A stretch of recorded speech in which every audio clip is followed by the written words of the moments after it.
ಚಾಮರಾಜನಗರ ಕ್ಷೇತ್ರ, ಚಾಮರಾಜನಗರ ನಿಜಕ್ಕೂ ಕೂಡ ಬಹಳಷ್ಟು ಇಂಟ್ರೆಸ್ಟಿಂಗ್ ಕ್ಷೇತ್ರವಾಗಿತ್ತು. ಯಾಕೆ ಅಂತ ಹೇಳಿದ್ರೆ ಮುಖ್ಯಮಂತ್ರಿಗಳ ಆದಿಯಾಗಿ ಎಲ್ಲರೂ ಕೂಡ ಹೋಗಿ ಕಾಂಗ್ರೆಸ್ನಿಂದ ಪ್ರಚಾರವನ್ನ ನಡೆಸಿದ್ರು.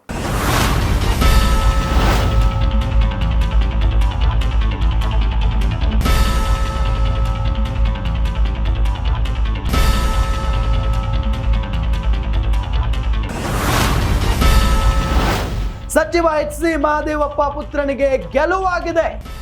ಚಾಮರಾಜನಗರದಲ್ಲಿ ಗೆಲುವು ಸಾಧಿಸಿದ್ದಾರೆ ಸುನಿಲ್ ಬೋಸ್ ಅವರು. ಬಿಜೆಪಿ ಅಭ್ಯರ್ಥಿ ಬಾಲರಾಜ್ ವಿರುದ್ಧ ಸುನಿಲ್ ಬೋಸ್ ಗೆದ್ದು ಬೀಗಿದ್ದಾರೆ. ವರ್ಕೌಟ್ ಆಯಿತು ಸಿಎಂ ಸಿದ್ದರಾಮಯ್ಯ ಅವರ ತಂತ್ರಗಾರಿಕೆ. ನಾನೀಗಾಗಲೇ ಹೇಳ್ತಾ ಇದ್ದೆ, ಸಿಎಂ ಆದಿಯಾಗಿ ಎಲ್ಲರೂ ಕೂಡ ಹೋಗಿ ಪ್ರಚಾರವನ್ನ ನಡೆಸಿದ್ರು.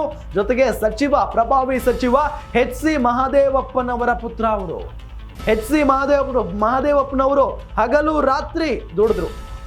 ಅವರ ಪುತ್ರನನ್ನ ಹೇಗಾದ್ರೂ ಮಾಡಿ ಗೆಲ್ಲಿಸಿಕೊಂಡು ಬರಲೇಬೇಕು ಅನ್ನೋ ಒಂದು ನಿಟ್ಟಿನಲ್ಲಿ. ಹಾಗಾಗಿನೇ ಬಿಜೆಪಿ ಅಭ್ಯರ್ಥಿಯ ವಿರುದ್ಧವಾಗಿ ಗೆದ್ದು ಬೀಗಿದ್ದಾರೆ ಕಾಂಗ್ರೆಸ್ನ ಅಭ್ಯರ್ಥಿ ಸುನಿಲ್ ಬೋಸ್. ಜೊತೆಗೆ ಮುಖ್ಯಮಂತ್ರಿಗಳ ತಂತ್ರಗಾರಿಕೆಯೂ ಕೂಡ ಇಲ್ಲಿ ವರ್ಕೌಟ್ ಆದಂಗೆ ಕಾಣಿಸ್ತಾ ಇದೆ. ಸುನಿಲ್ ಬೋಸ್ ಗೆಲ್ಲಿಸುವಲ್ಲಿ ಸಕ್ಸಸ್ ಆಗಿದ್ದಾರೆ ಸಚಿವ ಮಹದೇವಪ್ಪನವರು. 7,52,000 ಮತಗಳನ್ನ ಪಡೆದುಕೊಂಡಿದ್ದಾರೆ ಕಾಂಗ್ರೆಸ್ನ ಸುನಿಲ್ ಬೋಸ್. ಇನ್ನು 5,62,000 ಮತಗಳನ್ನ ಪಡೆದಿದ್ದಾರೆ ಬಿಜೆಪಿಯ ಬಾಲರಾಜ್.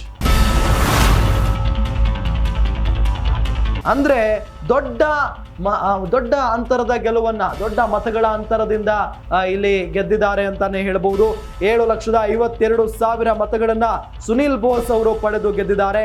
ಇಲ್ಲಿ ಒಂದು ವಿಚಾರವನ್ನ ನಾವು ಗಮನಿಸಲೇಬೇಕು.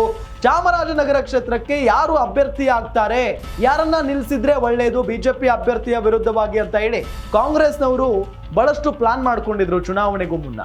ಅದರಂತೆ ಎಲ್ಲೋ ಒಂದ್ ಕಡೆ ಸಚಿವ ಎಚ್ ಸಿ ಮಹದೇವಪ್ಪನವರೇ ನಿಲ್ಲಲಿ ಅಂತ ಕೂಡ ಕಾಂಗ್ರೆಸ್ನ ಪಾಳೆಯದಲ್ಲಿ ಮಾತು ಕೂಡ ಕೇಳಿ ಬರ್ತಾ ಇತ್ತು. ಆದ್ರೆ ಸಚಿವನಾಗಿದ್ದೀನಿ, ನಾನು ಯಾಕೆ ನಿಲ್ಲಬೇಕು ಅಂತ ಹೇಳಿ ಎಚ್ ಸಿ ಮಹದೇವಪ್ಪನವರು ಪ್ರಶ್ನೆ ಮಾಡಿ, ಇಲ್ಲ ನನಗೆ ಕೊಡಬೇಡಿ, ನನ್ನ ಪುತ್ರನಿಗೆ ಟಿಕೆಟ್ ಕೊಡಿ, ಜವಾಬ್ದಾರಿಯನ್ನು ನಾನು ತೆಗೆದುಕೊಳ್ತೇನೆ, ನನ್ನ ಪುತ್ರನನ್ನ ಗೆಲ್ಲಿಸಿಕೊಂಡು ಬರ್ತೇನೆ ಅನ್ನೋ ನಿಟ್ಟಿನಲ್ಲಿ ಭರವಸೆಯನ್ನ ಕೂಡ ಕೊಟ್ಟಿದ್ರು.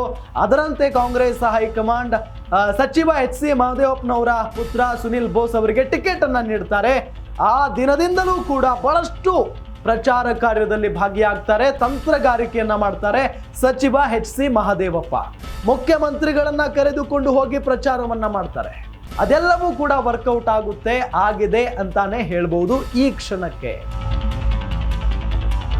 ಯಾಕೆ ಅಂತ ಹೇಳಿದ್ರೆ ಅಲ್ಲಿ ಕಾಂಗ್ರೆಸ್ನ ಅಭ್ಯರ್ಥಿ ಸುನಿಲ್ ಬೋಸ್ ಗೆದ್ದು ಬೀಗಿದ್ದಾರೆ.